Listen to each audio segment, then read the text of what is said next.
Bismillahirrahmanirrahim. Assalamualaikum warahmatullahi wabarakatuh. Insan pendidik yang berbahagia.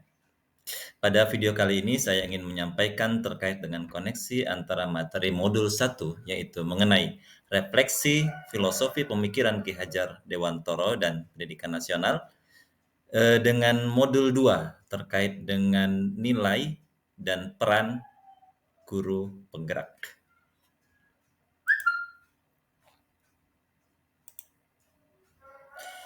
Guru penggerak diharapkan untuk memimpin dan mengelola perubahan. Sebagai pemimpin perubahan, guru penggerak diharapkan mulai berlatih dan mengadopsi kebiasaan berpikir sistem sebagai pendekatan holistik yang berfokus pada bagaimana bagian-bagian penyusun sebuah ekosistem pendidikan saling terkait dan bagaimana bagian-bagian tersebut dari waktu ke waktu bekerja secara simultan dalam konteks lain atau sistem lain yang lebih besar. Dengan begitu, guru penggerak dapat lebih dalam dan jernih dalam memahami perubahan yang sedang berjalan atau dibawakan, terutama pada tataran strategis untuk menjawab pertanyaan mengapa yang menjadi alasan moral dan rasional dan memiliki mentalitas untuk mewujudkan inisiatif perubahan menjadi nyata.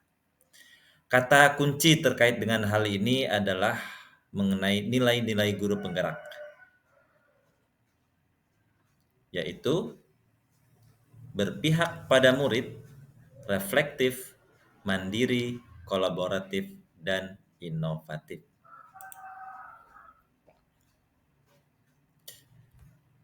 Selain nilai-nilai itu, guru penggerak juga seyogyanya memiliki peran yaitu sebagai pemimpin pembelajaran, coach bagi guru lain, kolaborasi, mewujudkan kepemimpinan murid, dan menggerakkan komunitas praktisi.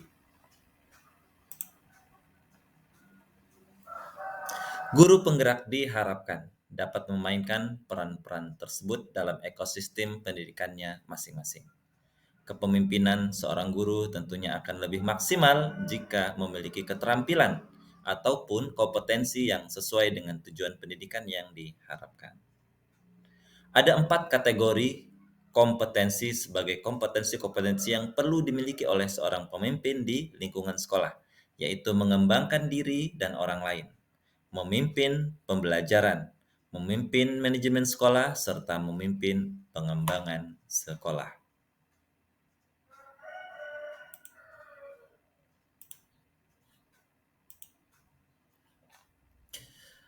Berikutnya terkait dengan refleksi modul 1, yaitu refleksi filosofis pendidikan nasional Ki Hajar Dewantoro. Ada satu kata, ada satu ungkapan yang ingin saya angkat, yaitu terkait dengan maksud pendidikan, yaitu menuntun segala kodrat yang ada pada anak-anak agar mereka dapat mencapai keselamatan dan kebahagiaan yang setinggi-tingginya, baik sebagai manusia maupun sebagai anggota masyarakat. Kata-kata emas, rangkaian kata-kata emas dari Ki Hajar Dewantoro ini mengingatkan kita semua akan pentingnya pendidikan dan tentang bagaimana sesungguhnya pendidikan itu. Pendidikan janganlah hanya sekedar menyampaikan materi tepih, tapi lebih dari itu menuntun kodrat yang telah ada pada anak-anak agar mereka tumbuh menjadi anak Indonesia yang berbakat, yang berkompetensi, dan bisa memajukan negara Indonesia secara umum.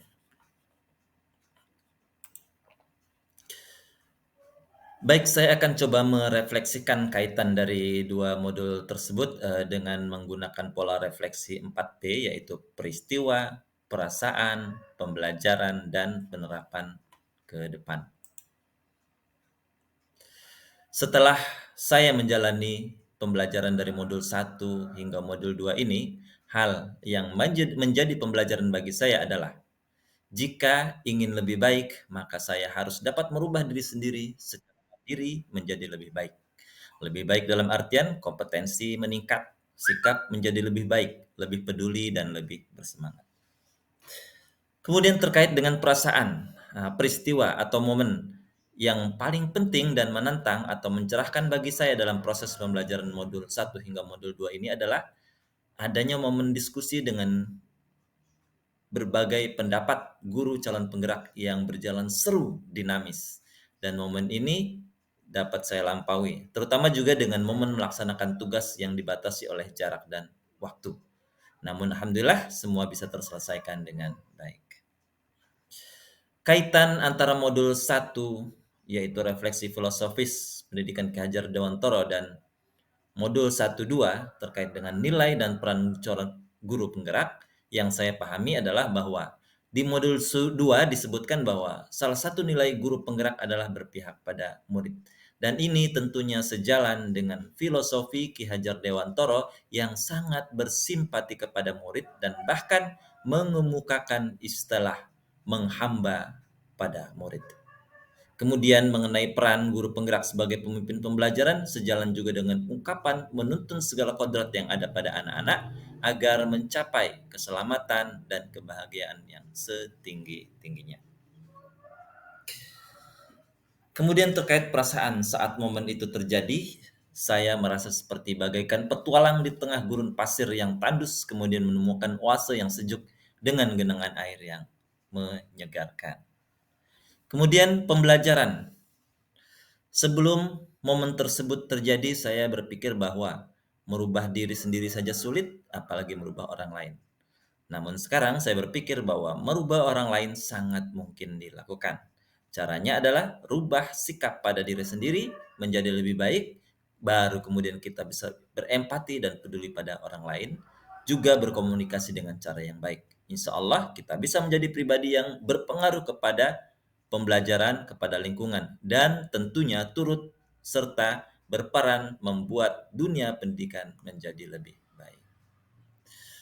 Kemudian terkait penerapan ke depan, apa pengembangan diri yang sederhana, konkret, dan rutin yang dapat saya lakukan sendiri dari sekarang untuk membantu menguatkan nilai-nilai dan peran saya sebagai guru penggerak.